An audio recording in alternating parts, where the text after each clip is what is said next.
Rebonsoir à tous. Dans cette vidéo, on va corriger l'exercice 8 du TD2 qu'on n'avait pas eu le temps de faire tout à l'heure. Du coup, dans l'exercice 8, on considère un ensemble oméga. Alors dans l'énoncé, c'est écrit 0, 1, 2, 3, 4, 5, 6, mais je pense que c'est une typo, je pense que c'est 1, 2, 3, 4, 5, 6. Parce que sinon, il n'y a pas moyen de faire une partition de oméga avec les éléments de A, ce qui contredit la question. Donc je pense qu'en fait l'ensemble oméga c'est 1, 2, 3, 4, 5, 6. Et donc dans la question 1, on nous demande de montrer que A est une tribu finie sur oméga et du coup associée à une partition de oméga. Alors, remarquons que A a 1, 2, 3, 4, 5, 6, 7, 8 éléments.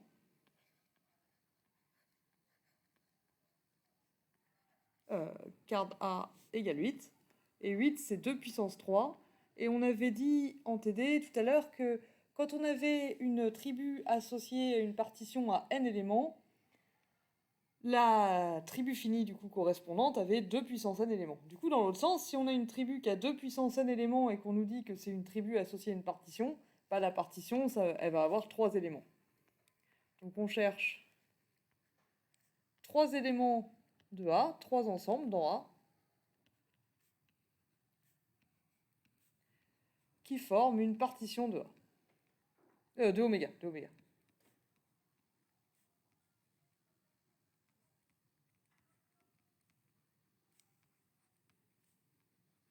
Alors on peut prendre qui? Bah, si vous regardez la tête qu'ils ont les éléments de A, ça va pas être très compliqué. Moi j'ai envie de dire ces trois-là, A1, A2, A3, ils ont l'air de faire une partition de A, de oméga. Ici on a l'ensemble vide qui est forcément dans la tribu de toute façon. Ici en fait cet ensemble-là c'est A1 union A2. Ici on a c'est qui lui? C'est A2 union A3. Et le dernier là c'est A1 union A3. Et oméga, c'est A1 union A2 union A3.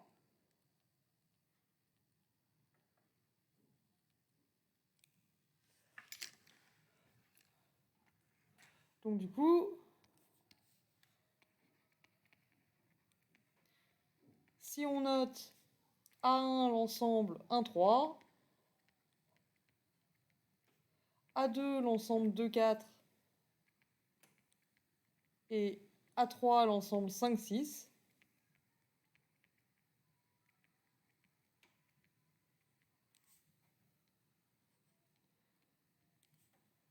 alors ce qu'on s'aperçoit, c'est que A, en fait, c'est effectivement l'ensemble des sous-ensembles de oméga qui sont des unions des AI. Donc les AI, ça va être les sous-ensembles à un élément. Ça va être ceux qui correspondent à des ensembles J à un élément, comme on a fait en TD. Les 1, 2, 3, 4, 2, 4, 5, 6 et 1, 3, 5, 6, ils vont correspondre à des ensembles à deux éléments dans 1, 2, 3.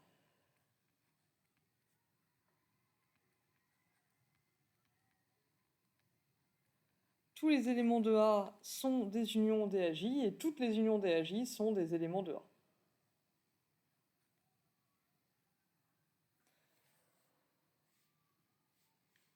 Donc A, c'est l'attribut associé à cette partition.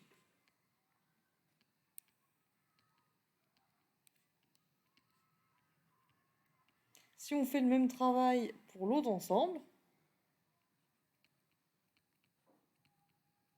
alors l'autre ensemble, c'est Y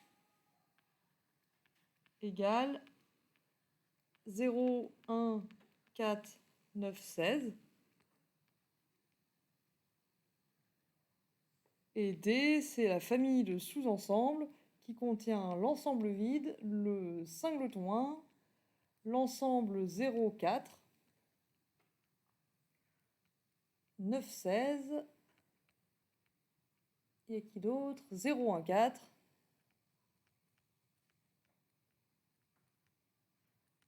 0, 4, 9, 16. Ah, plus de place. 1, 9, 16 et y tout entier. Donc à nouveau, c'est un ensemble. D, il a 8 éléments, donc on cherche une partition qui est formée d'éléments de D et qui aurait 3 éléments. Donc ce coup-ci, on se rend compte que si je prends les 3 premiers, là, ça c'est B1, ça je pourrais le noter B2, et ça je pourrais le noter B3. Bah, dans ce cas-là, lui, avec 0, 1 et 4, c'est B1 union B2. Lui, c'est B2 union B3.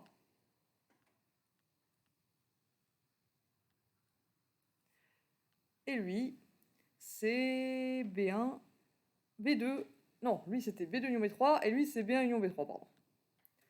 Donc on est exactement dans la même configuration que juste avant, avec B1, B2, B3 à la place de A1, A2, A3.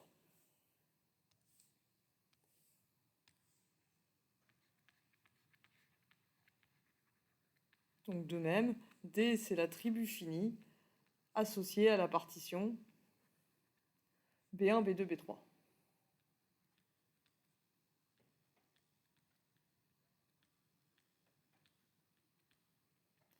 Puisque tous les éléments de D sont des unions DBI et toutes les unions possibles DBI, ce sont des éléments de D.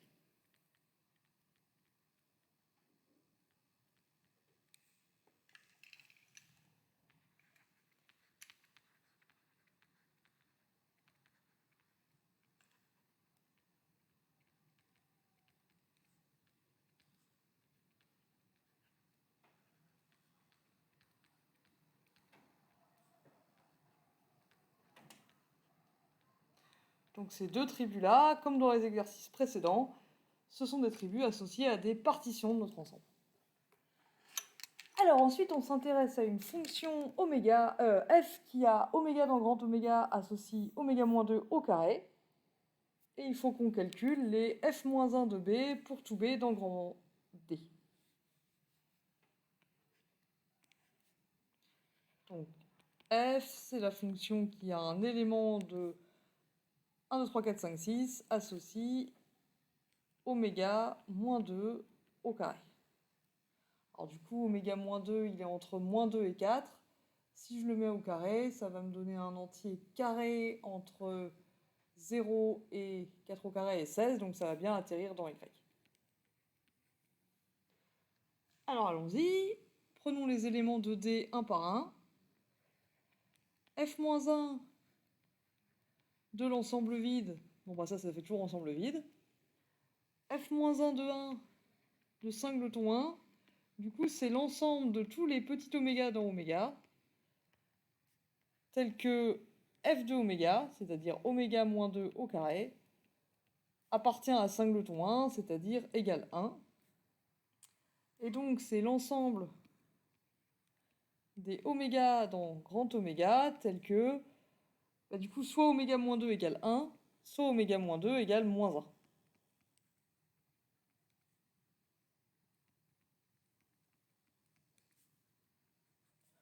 Alors si oméga-2 égale 1, on obtient oméga égale 3. Si oméga-2 égale -1, on obtient oméga égale 1. Donc on obtient ici 1, 3.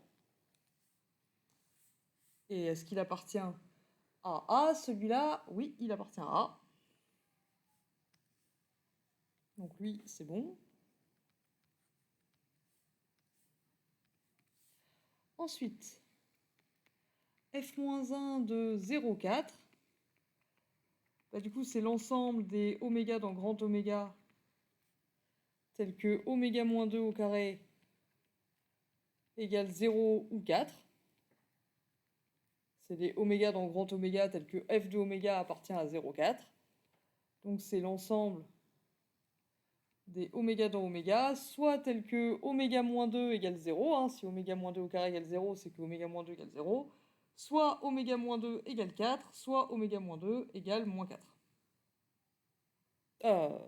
Toc toc toc, soit oméga-2 égale 2, ou oméga-2 égale -2. Alors oméga-2 égale 0, ça me donne 2. Oméga-2 égale 2, ça me donne 4. Oméga-2 égale -2, ça me donne À nouveau, oméga égale 0. Et 0, il appartient pas à grand oméga, finalement, contrairement à ce qui est écrit. Donc ça se produit pas.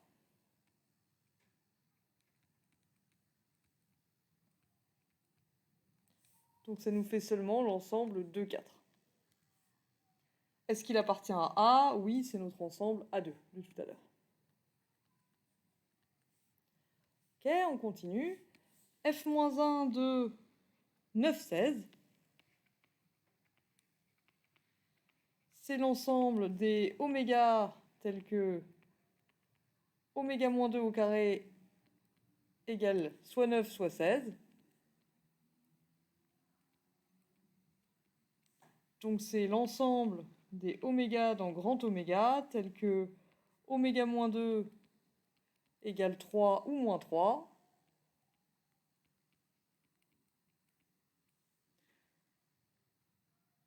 Ou alors oméga-2 égale 4, ou moins 4, si oméga-2 au carré égale 16. Alors oméga-2 égale 3, ça me donne oméga égale 5. Oméga-2 égale moins 3, ça me donne oméga égale moins 1, et ça c'est pas dans oméga, donc lui, il est faux, quel que soit oméga dans grand oméga. Pareil, oméga-2 égale moins 4, ça me donne oméga égale moins 2, ça c'est pas vrai, quel que soit oméga dans oméga. Et finalement, oméga-2 égale 4, ça me fait oméga égale 6. Donc j'obtiens l'ensemble 5, 6. Est-ce qu'il appartient à A? Devinez quoi? Oui.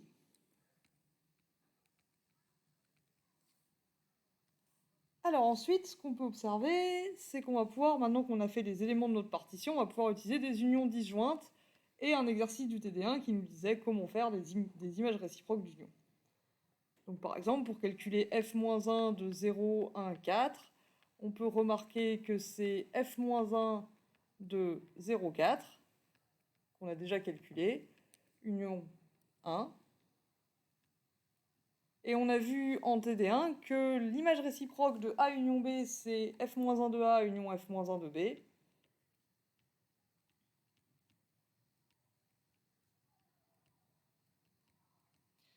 Et ces deux-là, on les a déjà calculés. f-1 de 0,4, c'est 2,4. f-1 de singleton 1, c'est 1,3. Donc là, on a l'ensemble, au total, 1, 2, 3, 4, qui appartient toujours à A. On n'est pas surpris d'un autre côté, puisque A est stable par union. Lui, il appartient à A, lui, il appartient à A, donc forcément, l'union des deux allait appartenir à A, mais on est soulagé de le confirmer. Et ensuite, pareil pour 0, 4, 9, 16, je peux le splitter en 0, 4 et 9, 16.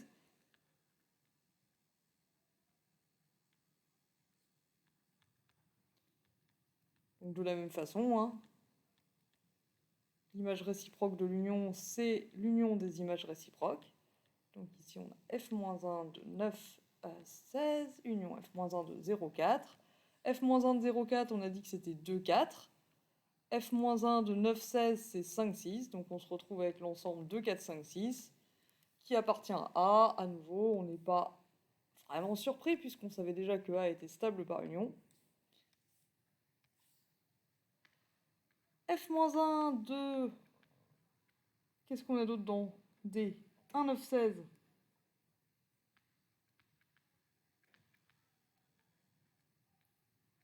Alors là, on peut le splitter en 1 et en 9, 16, mais pourquoi? Ah, on commence à sentir un peu la monotonie là, du coup, pourquoi ne pas changer? On peut remarquer que 1, 9, 16, en fait, c'est le complémentaire de 0, 4 dans Y. Et on a vu toujours dans l'exercice du TD1 que le complémentaire de l'image, que l'image réciproque du complémentaire, c'est le complémentaire de l'image réciproque. Donc ça, c'est le complémentaire dans oméga de f-1 de 0,4 qui nous fait 2,4. Et le complémentaire dans oméga de 2,4, c'est 1, 3, 5, 6. Est-ce qu'il appartient à A? Bah oui, de toute façon, on le savait déjà, A est stable par passage au complémentaire. Et le dernier, hop, prenons un peu de place. f-1 de y tout entier. Bah, c'est l'ensemble des oméga dans grand oméga tel que f de oméga appartient à y, sauf que f c'est une fonction qui est définie sur oméga à valeur dans y, donc tous les f de oméga atterrissent dans y. Donc ça c'est oméga tout entier. Est-ce qu'il appartient à A? Oui.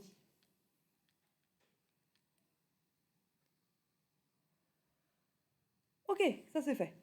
Alors ensuite, on nous demande de vérifier que f est mesurable de oméga a dans yd, mais en fait, c'est ce qu'on vient de faire. Vous vous rappelez, on a dit qu'une fonction était mesurable si l'image réciproque des éléments de l'attribut sur l'espace d'arrivée, c'était des éléments de l'attribut sur l'espace de départ. Donc ici, on a vu que pour tout b dans l'attribut d sur l'espace d'arrivée, f-1 de b appartient à l'attribut A sur l'espace de départ. Donc ça, c'est la définition de f est mesurable entre oméga A et l'espace mesurable y, d.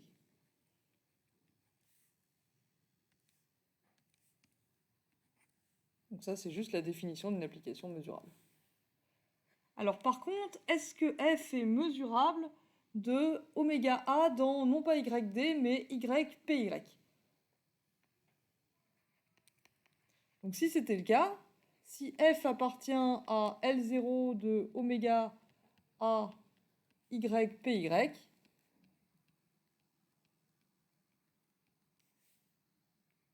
alors pour tout sous-ensemble de y, f-1 de b, ce serait un élément de A.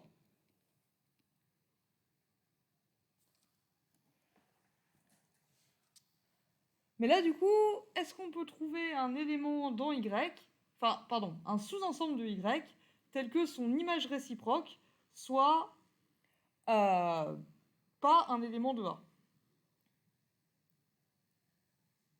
Bah, en fait, si on peut remarquer que si on prend b égale singleton 0,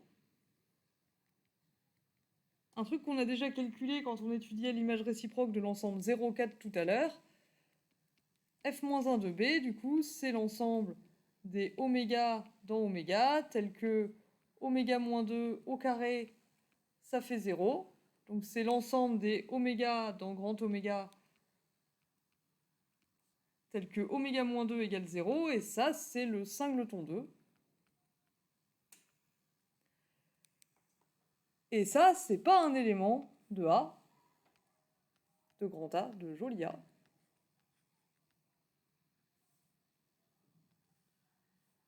Donc on a trouvé un sous-ensemble de Y, tel que f-1 de b n'appartient pas à l'attribut A, donc f n'est pas mesurable si on prend l'attribut p de y sur l'espace d'arrivée.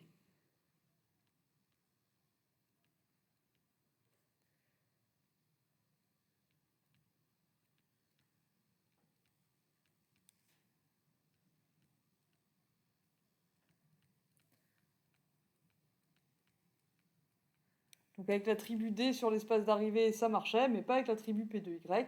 Je pense que vous l'aurez déjà compris, mais répétons-le un coup pour voir. La mesurabilité, ça dépend de l'attribut sur l'espace de départ, de l'attribut sur l'espace d'arrivée et de la fonction.